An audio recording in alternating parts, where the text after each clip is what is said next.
pagtitiis nila ay tutubasan ng malaking pagpapala. Napatunayan ng Diyos na sila'y karapat-dapat. Ang mga nagtitiwala sa Kanya ay makakaunawa sa katotohanan ng Kanyang pamamaraan at ang mga nagiging tapat sa Kanya ay mabubuhay na kasama sa Kanyang pag-ibig, sapagkat Siya'y mabuti at mawain sa Kanyang mga hinirap. Ang salita ng Panginoon. Salmo responsorio, ating po itutugon, ang Panginoon ang aking liwanag at kaligtasan. Ulitin po natin. Ang Panginoon ang aking liwanag at kaligtasan. Kanino ako matatakot? Ang Panginoon ay tanggulan ng aking buhay. Kanino ako masisindak? Kung sinusubugan ako ng masasama upang masawi, nabubuwal ang aking mga kaaway at kalaban. Harapin man ako ng isang hukbo, di matatakot ang aking puso. Tugon po. Ang Panginoon ang aking liwanag at kaligtasan. Kaya busugin ako, matatag pa rin ako. Naniniwala akong madarama ko ang kabutihan ng Panginoon sa lupain ng mga buhay. Tugon po. Masigasig mong hintayin ng Panginoon, pasigdahin ang iyong puso at hintayin ng Panginoon. Ulit tulong po. Ang Panginoon ang aking liwanag at kaligtasan. Tatayo po ang lahat para sa pagkanan sa banal na Ebanghelyo ng Panginoon.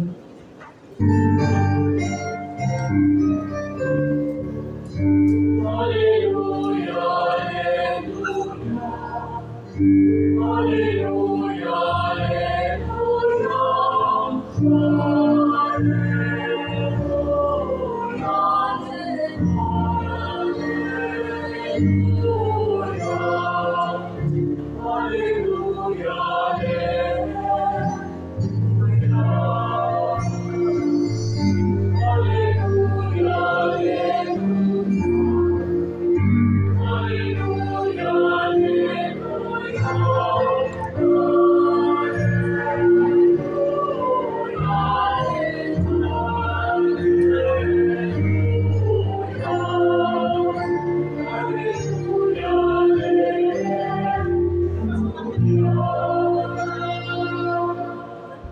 Sumainyo ang Panginoon. At sumainyo. Hindi na mga kapatid ating pakinggan ang mabuting balita ayon kay San Juan. Luwalhati sa iyo, Panginoong Hesus Kristo. Pagdating ni Jesus sa Betanya, nalaman niyang 4 na araw nang nakaliting si Lazaro. Nang marinig ni Marta na dumarating si Jesus, sinalubong niya ito at kanyang sinabi, Panginoon, kung kayo po'y narito, hindi sana namatay ang aking kapatid. Ngunit nalalaman kong kahit ngayon ibibigay sa inyo ng Diyos ang anumang hingin ninyo sa Kanya. Muling mabubuhay ang iyong kapatid, wika ni Jesus. Sumagot si Marta, nalalaman ko kung siya'y mabubuhay muli sa huling araw sa huling pagkabuhay. Sinabi naman ni Jesus, Ako ang muling pagkabuhay at ang buhay. Ang nananalig sa akin kahit mamatay ay muling mabubuhay. At sino mang mabubuhay at nananalig sa akin ay hindi mamamatay kailanman. Pinaniniwalaan mo ba ito? Opo, Panginoon, sagot niya, nananalig ako sa inyo. Kayo po ang anak ng Diyos, ang Mesiyas na inaasahang paparito sa sanlibutan. Mga kapatid, ang mabuting balita ng ating kaligtasan. Pupuri sa iyo, Panginoong Hesus Kristo, upo po ang lahat. O mga 10 aalis na. Magandang gabi po sa ating lahat. Panigurado, lahat po tayo dito ay nasa level ng malungkutan Ilang minutes? dahil Hanggang mayroong 30 pagpanaw. 30 yata. Ngunit sa kabila po ng kalungkutan at kalangihan, mas doble yung sakit, mas doble yung lungkot ng mga anak ni Nanay Samita. Naka-video. Doble yung sakit sapagkat nawalan na sila ng ilang tahanan.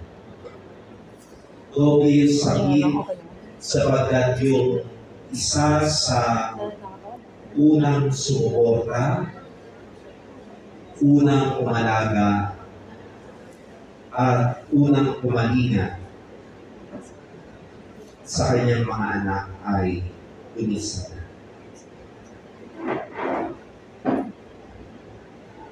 Wala nang aralin na unang sasandigan ang mga anak sapagkat wala na ang kanilang ina.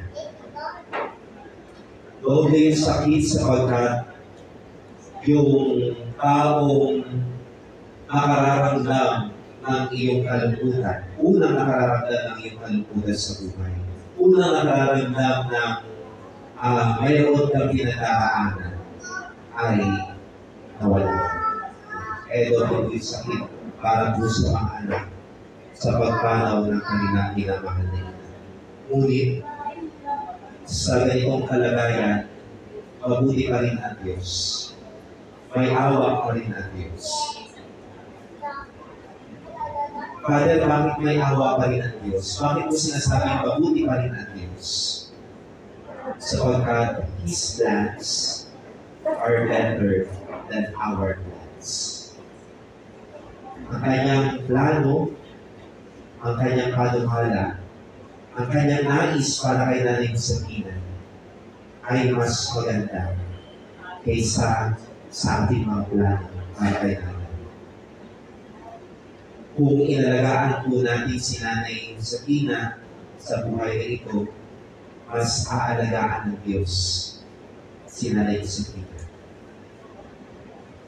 Kung minamahal natin si Nanay sa mundong ito, mas iniibig, mas minamahal ng Diyos ang ating minamahal na si Josefina. Nag-iisip at nagpaplano tayo ng mabuti kay Nanay Josefina, pero mas nag-iisip at mas nagpaplano ng kabutihan ng Diyos para kay Nanay Josefina. Kaya po, inaasahan po sa akin na sa kabila po ng kalungkutan, huwag na tayo mag-alala. Iakyat, taas na natin sa Diyos, si Nanay Josefina. Ihabilin natin siya sa Diyos sapagkat mas alam ng Diyos ang makabubuti ng Nanay. Ang tanging lamang po natin gagawin sa buhay na ito, sa ibabaw ng buhay ito, lagi natin siyang alalahanin, lagi natin siyang ipagdasal. Sapagkat tayo po mga Kristiyano naniniwala sa muling pagkabuhay. At habang hindi pa dumarating yung tatlong araw na iyon, para sa lahat ng may mata, na tanging natin gagawin, ipagdasal, gunitain, alalahanin si Nanay Josefina. Upang sa ngayon, sa tatlong araw na darating sa muling pagkabuhay, sa pamamagitan po ng ating pagdarasal, makakaptan at makakamit niya ang buhay na wala. Napakalaking tulong ng misang ito. Napakalaking tulong ang pagdarasal po natin sa pagkakamit ni Nanay Josefina ang buhay na wala. Kaya sana po sa after her burial ay mas ipagdasal natin, mas isama natin sa mga santamisa ang pangalan po ni Nanay Josefina. Upang sa iyon, sa tatlong araw ay hindi niya o maiwasan niya yung walang hanggang kakarusanan at makamit niya ang buhay na kasama ang ating anak na sila. Sa ngalan po ng Iglesia Pilipina Independent Katedral ng Bacoor, patuloy po kami nagdarasal, hindi lamang po kay Nanay, kundi para po sa kanyang mga naunilan. Alam po ninyo, after nakalibig po ni Nanay, yung mga susunod na araw para po sa pamilya ito ay isang mabibigat na araw. Isang malulungkot na araw. Isang mga araw na puno ng tinagpis, puno ng kawalan, puno ng kakulangan. Kaya po, isasama po namin kayo sa aming mga dasal upang sa pagdaan po ninyo sa mga mabibigat na araw na ito ang pagpanaw ni Nanay Josefina. Malagpasan po ninyo ito na may pagtitiwala at pananampalataya pa rin sa ating Panginoon may likha. Sa ngalan ng Ama at ng Anak at ng Espiritu Santo. Amen. Tatayo po lahat. Sa pagkaw sa buhay na walang hanggan, pinagkaloob sa linyag, sabay-sabay po natin ipahayag ang ating pananampalataya. Sumasampalataya ako sa Diyos Ama makapangyarihan, lumikha ng langit at lupa. Sumasampalataya ako kay Jesucristo, ang kanyang anak, aming Panginoon. Siya ay nagkatawang tao sa pamamagitan ng kapangyarihan ng Espiritu Santo at ipinanak ni Birhen Maria. Nagpakasakit siya noong panahon ni Poncio Pilato. Ipinako sa krus, namatay at inubig. Nanaog siya sa lugar ng mga patay. Sa limang araw ay muling nabuhay. Umakyat siya sa langit at nalugmok sa kanan ng Ama. Siya ay muling babalik upang kumain mabuhay ng mayapang. Sumasampalataya ko sa Espiritu Santo, sa banal na padaigdigang simbahan, sa pagkakaisa ng mga banal, sa kapatawaran ng mga kasalanan, sa muling pagkabuhay ng mga namatay, at sa buhay na walang hanggan. Amen. Tulood po ang lahat. Para kay Josefina, manalangin tayo sa ating Panginoong Kristo na nagsabing, ako ang muling pagkabuhay at ang buhay. Sa bawat panalangin ang ating pong isasagot, pakinggan mo kami o Panginoon. Pakiulit po. Pakinggan mo kami o Panginoon. Panginoon, iyo pinapatalak sina Marta at Maria sa kanilang kalungkutan. Pamarito ka sa aming nalulumbay dahil sa kamatayan ni Josefina. Pahiran mo po ang luha ng mga nakahapis. Manalangin tayo. Pakinggan mo kami o Panginoon. Nananangis kami sa bibingan ni Lazaro na iyong kaibigan. Aliwin mo po kami sa aming pamilihati. Manalangin tayo. Pakinggan mo kami o Panginoon. Muli mong binuhay ang mga patay. Ipagkalabo kay Josefina ang buhay na walang hanggan. Manalangin tayo. Pakinggan mo kami o Panginoon. Ipinangako mo ang paraiso sa nagsisising makasalanan. Hiyatin mo po ang aming kapatid na si Josefina sa kagalatan ng kalangitan. Manalangin tayo. Pakinggan mo kami o Panginoon. Ang aming kapatid na inusgahan sa binyag at tumanggap ng Espiritu Santo. Ipagkaloob mo po sa kanya ang pakikipagkaisa sa lahat ng mga banal. Manalangin tayo. Pakinggan mo kami o Panginoon. Siya ay nakibahagi sa iyong katawan at dugo. Ipaglalo po siya ng lugar sa hapag na iyong makalangit na kaharian. Manalangin tayo. Pakinggan mo kami o Panginoon. Kukupin mo po kami sa aming pagkalubay dahil sa pagkamatay ng aming kapatid na si Josefina. Naway ang aming pananampalataya ay magsilbi ng aming pag-asa at ang buhay na walang hanggan ang aming nawang kagalakan. Manalangin tayo. Pakinggan mo kami o Panginoon. Sa ating pong kanahimikan, sabihin po namin ang ating mga tanging panalangin at dasal para sa kapahingahan ni Josefina.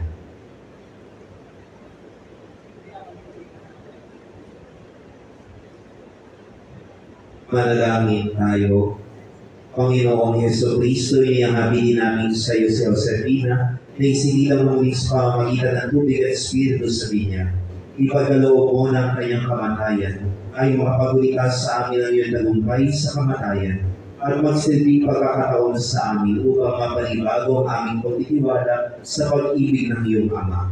Nananalangin kami pagkaloob mo sa amin ang pananampalatayang sumunod sa iyong landas, na kung saan ikaw ay nabubuhay nag-ahari kasama ng Ama at ng Espiritu Santo sa lahat ng panahon ng mga panahon. Amen. Tatayo po lahat. Mga kapatid, tayong katawan ni Kristo sa pamamagitan ng Sang Espiritu, tayong lahat ay pinagsakatawanan ng tayo ay binyagan. Panatilihin natin ang pagkakaisa na dulot ng Espiritu sa bigkis ng kapayapaan Lagi nawang sumainyo ang kapayapaan ng ating Panginoon. at sumayin Sa gitna ng ating kalungkutan, magbigay pa rin po rin ang bati ng kapayapaan sa bawat isa. Peace be with you. Tayo po'y maghandog sa dambana ng ating Panginoon. Upo po ang lahat.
Patuloy po ang lahat.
Manalangin tayo mga kapatid upang ating hayin ay maging marapat sa Diyos, Amang makapangyarihan. Nagabinawa ng Panginoon ang ating hari, sino pupulit ko na lahat ng kanyang pangalan sa ating mabubuti at ang buong niyang iglesia. Sumayin niyo ang Panginoon, At sumayin niyo, itaas ang inyong mga puso. itinataas namin sa iyo, Magpasalamat tayo sa ating Panginoong Diyos. nalalapat na siya ating pasalamatan at purihin. Tunay na marapat aming tungkulin at kaligayahan, lagi at sanmaning magpasalamat sa iyo, O Panginoon, banal na Ama, makapangyarihan at walang hanggan Diyos. Sa pamamagitan ni Jesucristo na aming Panginoon, na naghayag ng pag-asa ukol sa pinagpalang muling pagkabuhay, upang sa aming pamimighati, kami maganap sa ganap na katiyakan ng buhay na walang hanggan. Kaya makasama ng mga anghel, mga arkanghel at ng lahat ng kalibutan ng langit, buong kagalangan naming pinahahayag ang iyong kaluwalhatian. Laging nagbuhuli sa iyo at umaawi.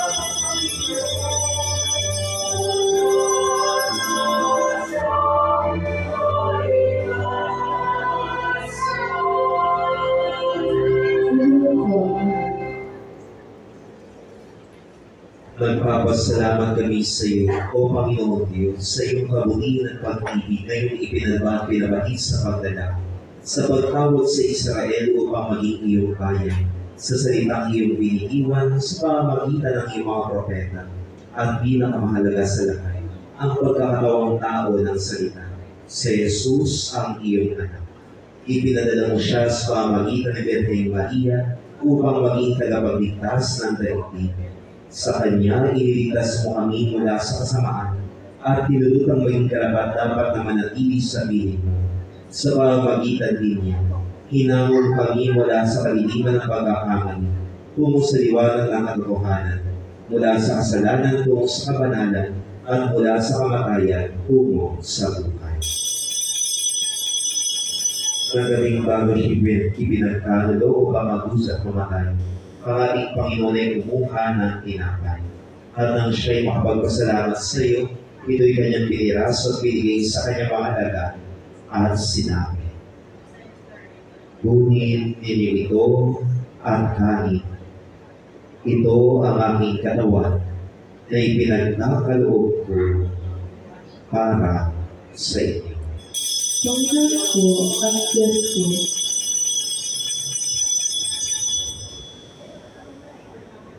matapos ang hapunan ay kinuha niya ang kalis at nang siya'y makapagpasalamat sa iyo, ito'y kanyang ibinigay sa kanila at sinabi, "Inom."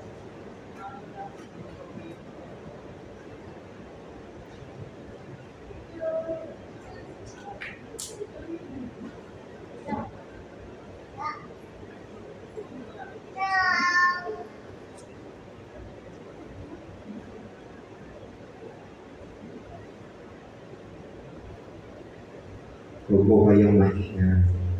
Nasa misa po tayo. Inumin ninyo ito kayong lahat, sapagkat ito ang aking dugo ng bagong tipan na ipinubuhos para sa inyo at para sa marami, sa ikapagpapatawad ng mga kasalanan. Kailanman na inumin ninyo ito ay gawin sa pag-alaala sa akin. Panginoon ko at Diyos ko, Pagpunin natin misteryo ng ating pananampalataya.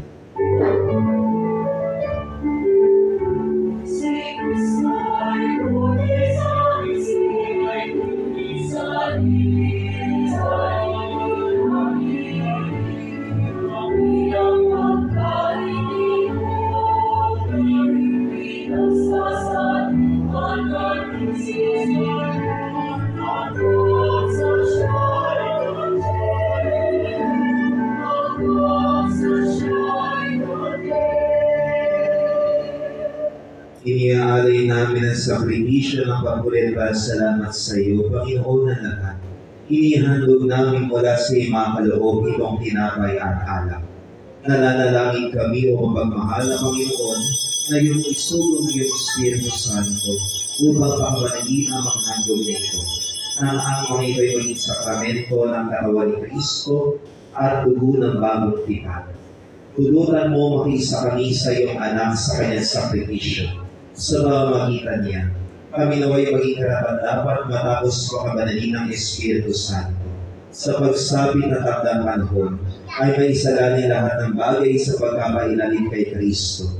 At ihalin kami sa mahalangin na bayan, doon kasama si Josefina at ang lahat ng iyong mga santo, ay matanggap sa kalibunan ng iyong anak. Sa pamamagitan ni Jesucristo ang aming Panginoon, ang unang isinilang sa mga nilalang, ang pinuno ng Santa Iglesia at may akda ng aming kaligtasan. Sa pamamagitan niya, kasama niya at sumasa kanya, nakaisa ng Espiritu Santo, ang lahat ng karangalan at kaluwalhangin ay sa iyo, o amang makapangyarihan, ngayon at magpakailanman.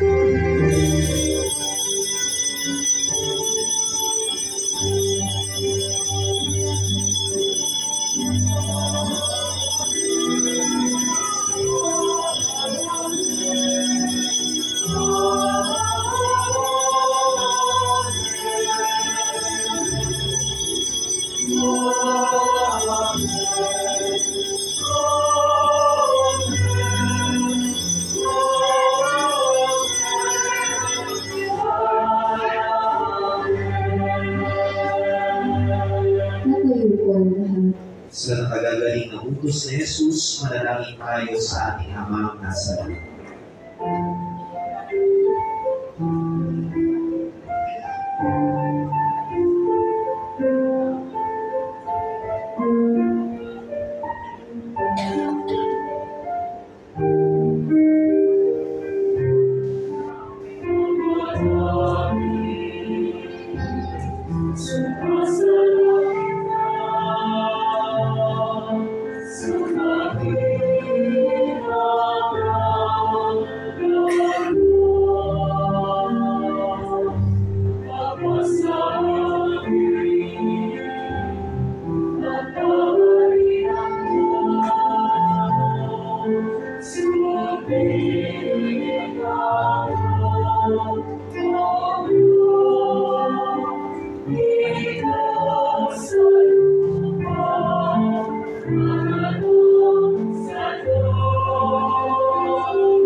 Panginoon, sinasama namin sa iyo, niligtas kami sa lahat ng masama, pagkaluksahin ang iyong kapayapaan sa panahon namin.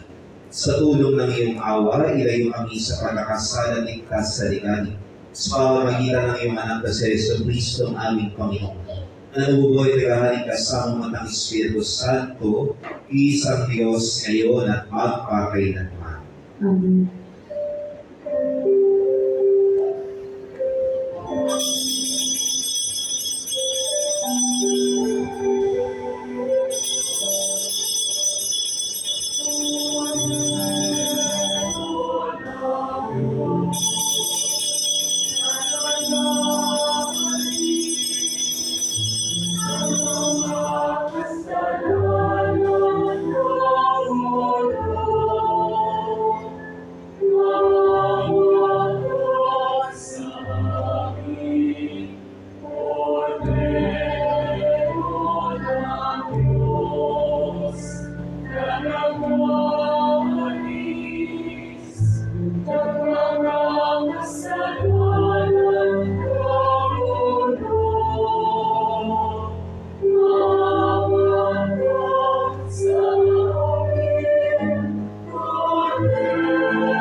Narito si Jesus, ang Kordero ng Diyos, nag-aalis mga kasalanan sa libutan.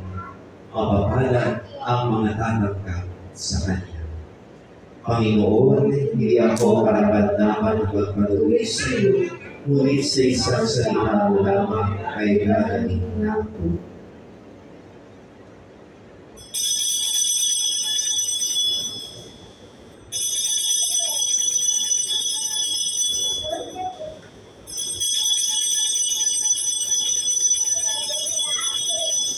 Pinaanyayahan ko ang lahat at tumanggap ng banal na komunyon.